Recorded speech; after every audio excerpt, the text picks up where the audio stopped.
Tak selamanya air tenang dalam sungai tak bergejolak. Pepatah itu acap kali jadi perumpamaan bahtera yang mulanya dikenal tenang dan harmonis tiba-tiba bergejolak. Kisah itu seolah mencerminkan bahtera pengacara kondang Hotma Sitompul dan Desire Tarigan. Bahtera yang dikayu selama 20 tahun lebih ini tiba-tiba bergejolak hingga berujung pada dugaan pengusiran. Suamimu mengatakan, kau yang meninggalkan rumah. Apa jawabanmu? Enggak, Hah? enggak, saya kan diusir. Apa? Enggak, saya kan yang diusir. Bagaimana? Apakah hari itu ada tanggal berapa kejadian itu? Tanggal 7. Tanggal 7 bulan Februari. Apakah ada pertengkaran saat itu dan kemudian berakhir dengan kalimat itu atau gimana? Enggak ada apa-apa, pagi-pagi dari sampai pagi sampai sore enggak ada apa-apa, malam-malam tiba-tiba saya dipanggil anak buahnya, terus dia bilang kamu saya nggak mau lihat kamu lagi gitu, kamu pergi aja dari sini gitu. Kamu Oke. bawa barang-barang kamu. Ya. Terus? Terus ya saya kembali ke tempat ibu saya. Jadi malam itu juga kau pergi? Oke. Saya bilang saya minta waktu, dia bilang enggak, sekarang barang-barang kamu ambil, saya nggak mau lihat barang-barang kamu, nggak mau lihat kamu gitu. Jadi dia yang suruh saya bawa barang-barang saya, dan yang saya bawa juga barang-barang saya. Meski lama berdiam di rumah sebagai ibu rumah tangga setelah nyaris 2 bulan terlunta, Nyonya Desire pun melawan. Pendapuk pengacara kondang Hotman Paris Hutapea yang juga dikenal sebagai steru lama sang suami, Desire pun melawan. Ditemani 2 anaknya, Bambang Reguna Bukit atau Bam Samson dan Priyanka Regana Bukit, kemarin Desire mengungkap semua kisah kelam pengalamannya terusir dari rumah yang dulu masih bersebelahan tanpa sekat dengan rumah ibundanya. Hotman bahkan menunjukkan bukti jika pagar tinggi yang membatasi rumah dengan orang tua Desire itu tengah dibangun fondasi oleh tukang. Nggak mungkin lah saya tinggalkan rumah kan, teman-teman juga tahu saya nggak mungkin lah, nggak pernah saya tinggalkan rumah, karena boleh dibilang saya selalu di rumah, ngapain juga di rumah, nggak mungkin saya tinggalin rumah, apalagi sampai nginep di rumah ibu saya, itu nggak mungkin, karena memang hidup saya adalah rumah saya gitu, memang semuanya kegiatan saya di rumah. Jadi kalau dibilang saya yang meninggalkan rumah itu nggak benar, Pak. Pindah ke rumah ini, rumah cinta kalian di sebelah ya? Ya. Berapa tahun di situ? Ini sebelah. 20 tahun. 20 tahun. Ini dulu nggak ada pagar seng ya? Ini menyatu. Kenapa itu pagar seng dimuat? Itu dia pagar seng. Coba lihat tuh. Ya. Kenapa itu pagar seng? Coba. Bisa ibu ceritakan? Oh, karena mungkin karena dia bilang kan nggak mau lihat saya lagi, malah di pagar gitu kali. Kan dia bilang kamu pergi, saya nggak mau lihat kamu lagi. Ya namanya diusir. Begitu.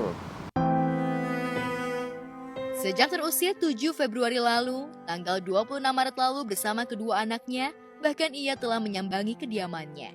Namun usaha itu sia-sia. Gerbang rumah yang diketuknya tak dibukakan pihak Hotma, tangis pun pecah kala itu. Jadi tidak benar Desi yang meninggalkan rumah, bahkan dia mau kembali, tapi tidak dibuka gerbang.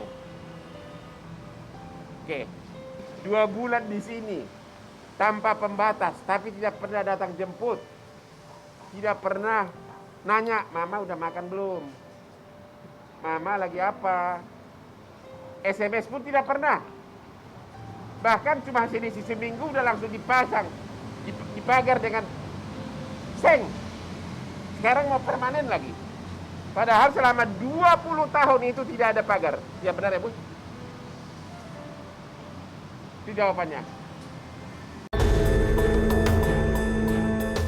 Padahal nyaris selama 20 tahun lebih, rumah tersebut tak pernah ada pembatas.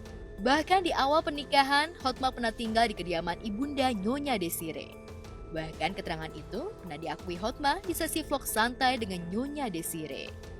Itu rumah mertua. Kita di rumah mertua. Setelah itu beli tanah di sini. Jadi Bibi dulu tinggal di rumah mertua Indah. Iya, gitu. ada cerita-cerita lucu sebetulnya. Jadi kita tinggal di situ, saya duduk sama mertua, saya bilang tenang aja Ribu, nanti kita bikin rumahnya ini menghadap ke sana. Itu kameramen kasih lihat dong rumah kita. Gimana sih? Oke. Jadi jadilah ini. Nah, waktu mulai dulu saya tinggal di rumah mertua nih. Gerasinya 4 mobil. Terus saya bilang, ini yang kurang-kurang bagus taruh di halaman, mobil saya yang bagus-bagus di garasinya dia nih. Jadi mobilnya mertua diusir, masukin Dikeluarin. mobil menantu. Nah, terus teman saya datang, lu hebat Hot ya, kenapa? Lu mulai ngejajah gerasi dulu ya, baru rumahnya ya. Gue bilang ya enggak juga lah, tapi saya beruntung lah. Mertua saya tuh anaknya 1 perempuan. Jadi kan saya nggak nih mungkin ditinggal ibu saya mantu yang terbaik, soalnya nggak ada mantu lain. Nggak ada Gitu. saingannya ya. Dia ngancemnya begini, saya bilang teman-teman, lo jangan nggak baik lo sama mertua, ntar anaknya diambil loh. Maksudnya ini diambil pulang.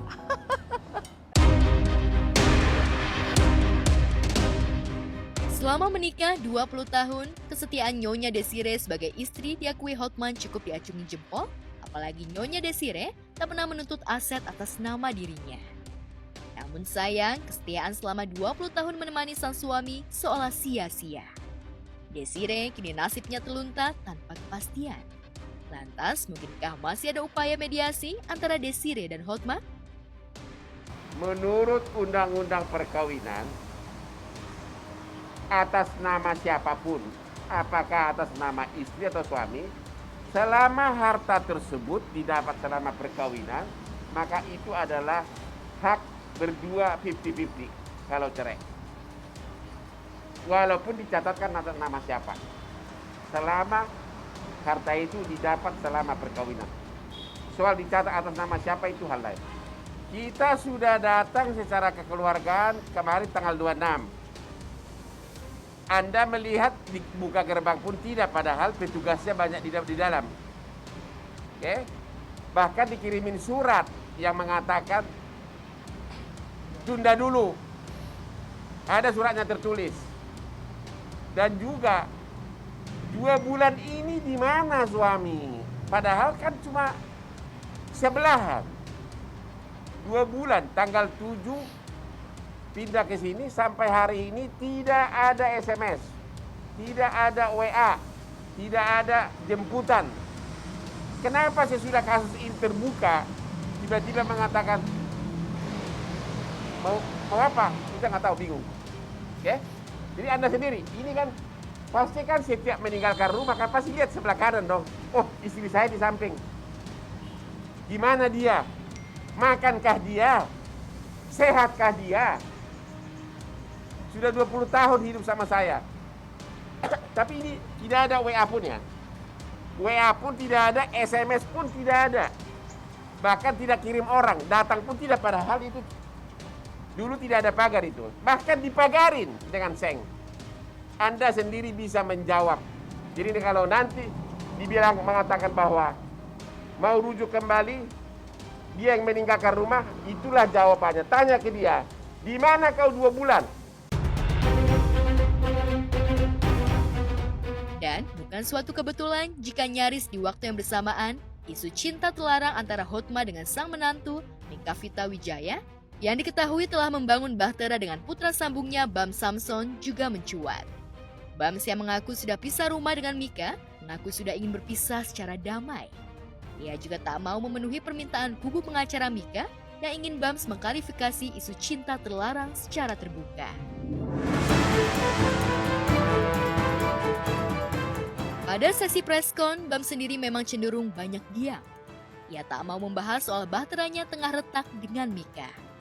Ia lebih fokus membela hak-hak ibundanya yang selama 2 bulan ini terlunta tanpa kepastian dari ayah sambungnya Hotma Sitompul. Dan kemarin sudah berbicara dengan pengacaranya, dia juga tidak ada masalah. Jadi kita lihat aja ke depan gimana. Ini memang sudah berpisah kah Bang? Apa? Berarti nggak ada sangkut pautnya? Itu ntar saya nggak bisa ngomong. Saya nggak bisa ngomong karena saya nggak boleh ngomong. Kenapa? Karena memang sampai sekarang saya dengan istri saya dalam good terms, in terms of bercerai. Padahal sebelumnya kubu pengacara Mika sempat meradang, meminta agar Bams bicara blak-blakan, menepis tudingan miring, ihwal isu atau dugaan cinta terlarang antara istrinya dengan ayah sambungnya. Namun, Bams tetap tak bergeming.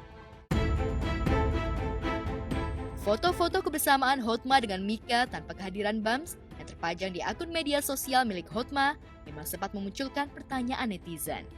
Hingga kuasa hukum Mika mengaku kliennya banyak mendapat serangan komentar dari para haters. Tak mau kalah dengan Hotman Paris, kubu Hotma Sitompul juga menggelar press conference di hari yang sama. Kubu Hotman menepis semua tudingan kubu Desiree. Hotma bahkan mengklaim ingin menyelesaikan kesalahpahaman antara dirinya dengan Desiree dengan baik.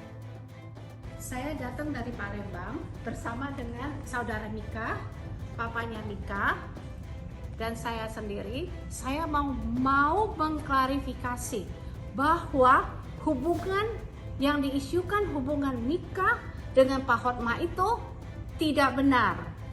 Saya meminta kepada Bams untuk mengklarifikasi dan Bams tahu itu tidak benar, tapi Bams tidak muncul untuk mengklarifikasikan karena banyak sekali netizen yang berbicara jelek terhadap anak saya, terhadap cucu saya. Saya sangat terpukul. Aduh, kalau itu ya kita susah ya, karena di luar santer begitu, tapi kan kita nggak boleh mikir jelek gitu loh sebagai orang ya. Gimana? Kita nggak ada bukti juga. Iya, kita Nggak jadi bisa nggak bisa ngomong ngomong lah, nggak bisa ngomong. Kita tuh nggak boleh, sebagai manusia nggak bisa kayak gitu. Tapi sayang, itikat itu tapaknya diragukan kubu Desiree. Pasalnya, nyaris selama 2 bulan selama terpisah rumah, Hotma tak pernah menghubunginya. Panasnya kasus dugaan pengusiran Nyonya Desiree yang berkelindan dengan kasus perceraian Bams dan sang istri hingga mencuatkan aroma cinta terlarang ini memang makin rumit. Perseteruan ini makin panas dengan kehadiran Hotman Paris selaku kuasa hukum Desiree yang dikenal sebagai seteru lama Hotma. Apalagi di beberapa kesempatan, melalui postingannya, Hotman terus memberi sindiran ihwal sikap lelaki berbaju alim tapi liar ketika di belakang. Di tengah badai ujian bertubi yang menimpa Bams dan sang bunda Desiree, lantas akankah ada titik temu dari sengkarut dua bahtera, yakni bahtera ibunda dan anak ini? Ada Tegar dan Allah, kuat di depan ada kami ya, Bang. Tuhan yang pasti bela Harus kita, bisa yang akan dalam menyelesaikan kenapa? ini. Karena memang ya balik lagi ya, kita anak laki ya memang harus lindungi ibunya. Itu memang menurut saya di semua agama juga ada. Harus jadi wanita tangguh. Saya mau wanita-wanita Indonesia